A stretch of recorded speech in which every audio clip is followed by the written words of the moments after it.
Bonjour à toutes et à tous, bienvenue sur ma chaîne Sylvestre Goodwill pour mes cours en consolidation, le chapitre 2, le périmètre de consolidation. Un plan, introduction, deux grandes parties, grand 1 les différents pourcentages à observer, grand 2 les cas particuliers de calcul des pourcentages. Une première vidéo a trait aux différents pourcentages à observer et la seconde vidéo concernera les cas particuliers de calcul des pourcentages. En introduction, définir le périmètre de consolidation consiste à présenter l'ensemble des entités à consolider ainsi que la méthode de consolidation retenue pour chacune d'entre elles. La visualisation du périmètre de consolidation s'effectue avec un organigramme comportant les pourcentages de droits de vote de la mère sur les filiales ou de ces dernières sur les sous-filiales présumées. Alors parfois en épreuve UE4 DSCG, on ne vous met pas directement les pourcentages de droits de vote, c'est à vous de les trouver avec différentes indications annexes.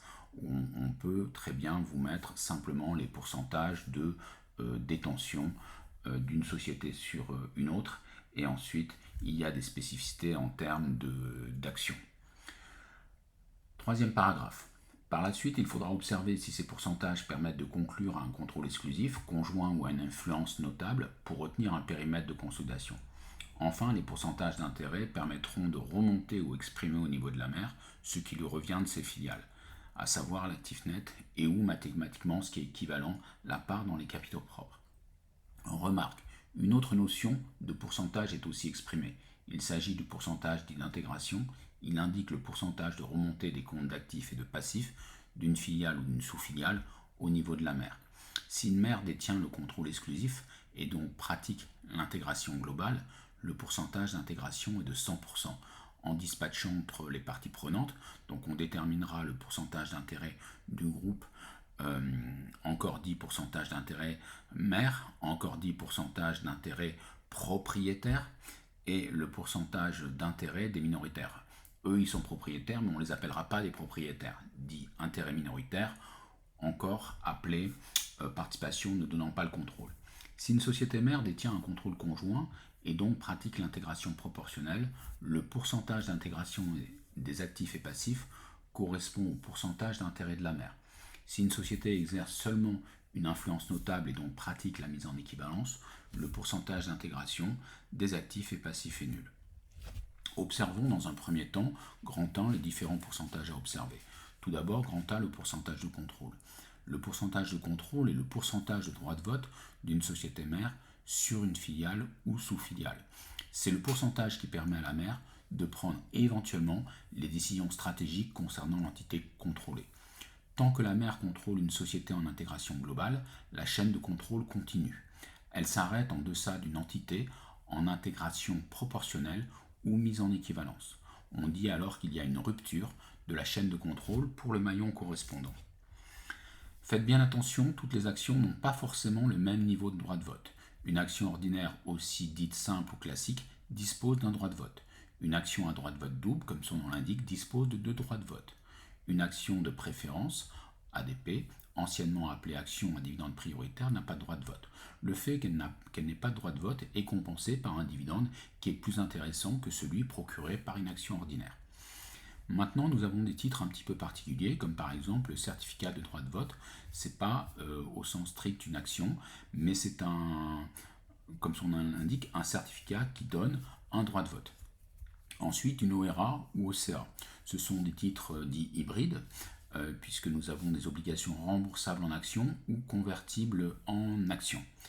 Eh bien, ce type de produit financier dispose d'un ou plusieurs droits de vote en fonction du rapport de remboursement ou de conversion, à condition que le remboursement ou la conversion soit considérée comme imminente. Alors, dans les annales UE4 DSCG, on peut considérer que la conversion sera imminente dans un an, par exemple. Donc, c'est imminente entre guillemets, bien sûr.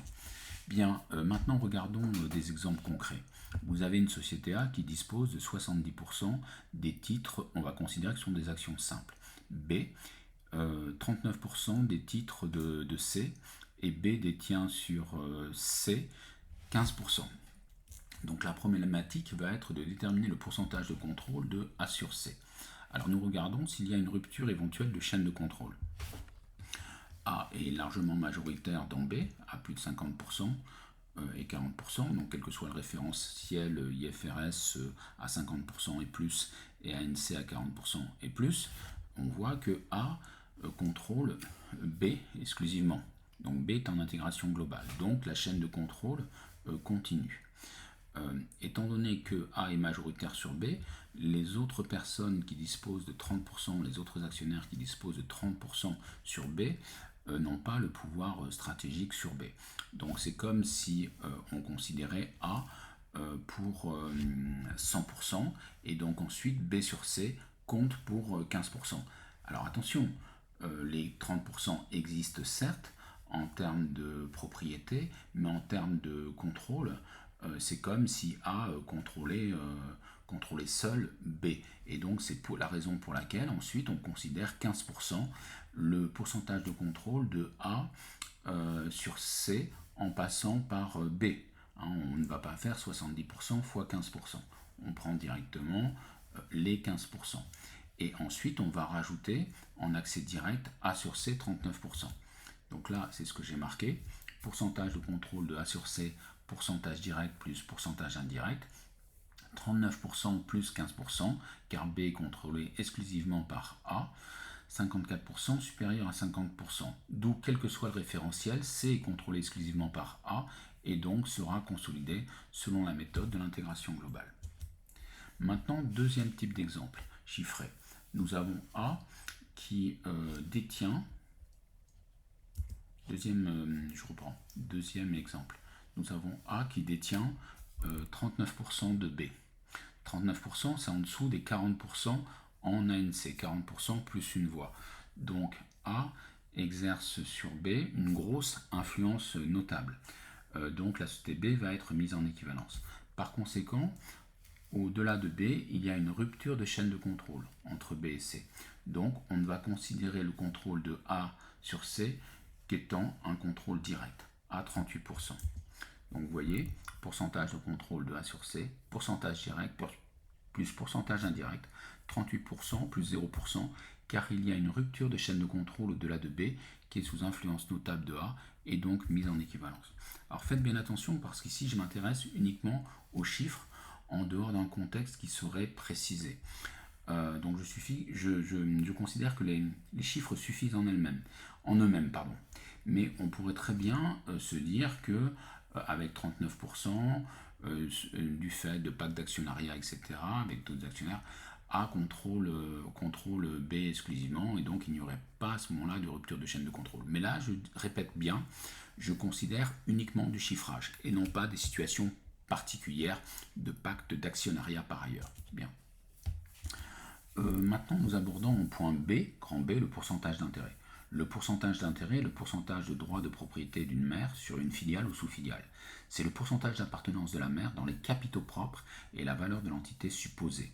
On sait que les capitaux propres, mathématiquement, sont équivalents à l'actif net comptable, actif moins dette. Bien.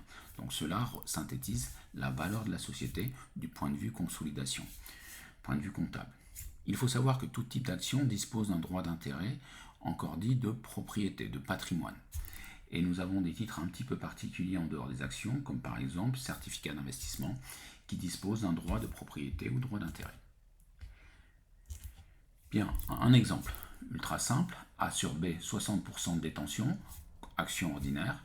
Nous voyons que le pourcentage d'intérêt, il est de 60%. Il est identique au pourcentage de contrôle, parce que nous sommes en situation d'action ordinaire, et directement A sur B. Maintenant, autre situation, pour déterminer le pourcentage d'intérêt. Vous avez la société A qui détient 80% de B, B elle-même 20% de C.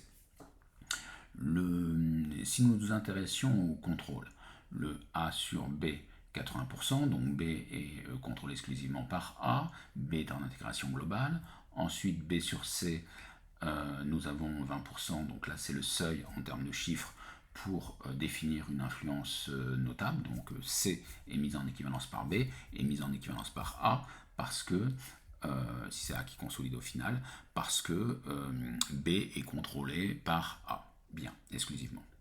Là maintenant, si on s'intéresse au pourcentage d'intérêt.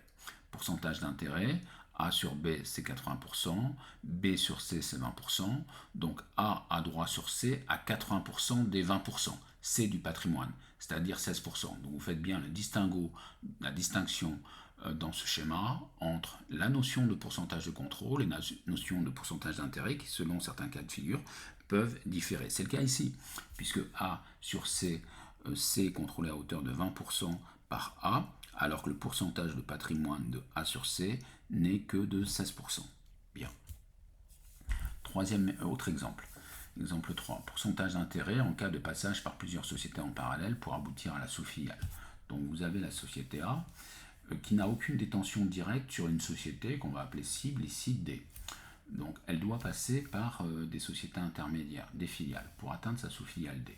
Donc nous voyons que A détient 60% de B, B détient également 25% par la suite de D, A sur C 51%, C sur D 35%.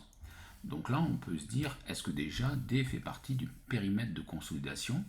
Eh bien nous regardons A sur B 60%, ça dépasse les 40% en ANC, en IFRS les 50%. Donc contrôle exclusif sur B, B est en intégration globale, pas de rupture de chaîne de contrôle. Ensuite B sur D 25%, comme B est en intégration globale, on retient directement 25% de A sur D. 25% en termes de contrôle.